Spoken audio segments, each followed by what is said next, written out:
Did you hear about this? Kamala Harris staffers could be thrown on the unemployment line if they talk bad about their boss. A new book by a pair of New York Times reporters claims President Biden threatened to fire them if they leak negative stories about her. It also says the vice president's staff was flooded with a, quote, impossible portfolio of tasks. But White House Communications Director Kate Bedingfield apparently placed the blame squarely on Kamala, citing her missteps as a senator and as a presidential candidate. Here to react, Fox News contributor Joe Concha. Joe, okay, so we heard that this, essentially the president going to bat for the vice president, but the book also outlines a lot of friction between the president's office and the vice president's office. So what do you make of all of this?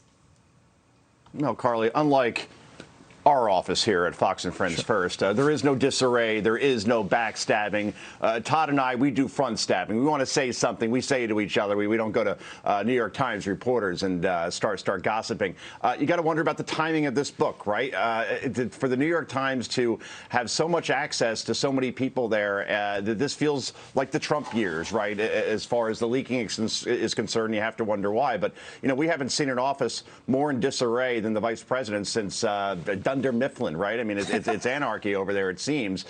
And Vice President Kamala Harris is already, lost 11 major staffers from her office. That's enough to start a football team. And the First Lady, you know, according to this new book, said that she, Jill Biden, was opposed to Kamala Harris being chosen as her husband's running mate because she said, why should we pick someone who attacked Joe, attacked as and basically called him a racist during the first debate way back when in 2019. So the bottom line is that we have a vice president in Kamala Harris who's polling at 38% approval, which is pretty good until you consider that that's 38% approval in her home state of California, which is quite blue. So you have to wonder if there's some Biden's remorse at this point, some buyer's remorse as far as choosing Kamala Harris. We've seen the verbal gaffes happen over and over, and the American people simply do not have the confidence that if Joe Biden weren't to run again, that Kamala Harris is a good plan B at this point, and that appeared to be the plan all along, guys. And to your reference to the show The Office, I think both the American people and Joe Biden would take Dwight Schrute at this point over Kamala Harris, although I don't think that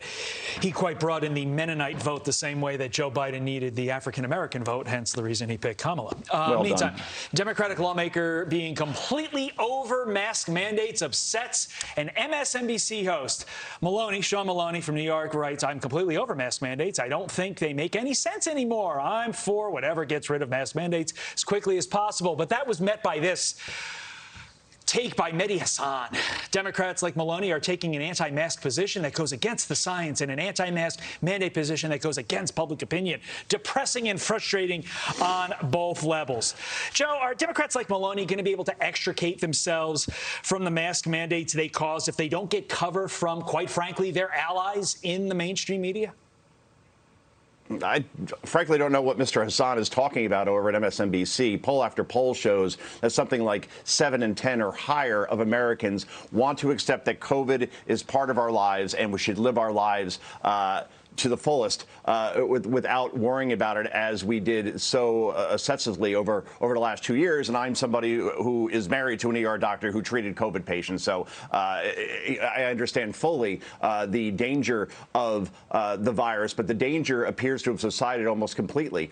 In the United States, guys, we currently have 9 positive cases out of every 100,000 people. That's the lowest we have seen since last June. We now have vaccines. We have therapeutics. Transmission is extremely low, but this host is simply engaging in fear-mongering combined with virtue signaling to put himself on some sort of higher moral pedestal than everyone else. And look, if he's so for wearing a mask all the time, you feel so strongly about it, then he should do his show on MSNBC while wearing a mask to make his point if he feels that strongly about it. It's just the American people are over this, quite frankly. Not a bad suggestion there. Joe Concha, thank you for joining us.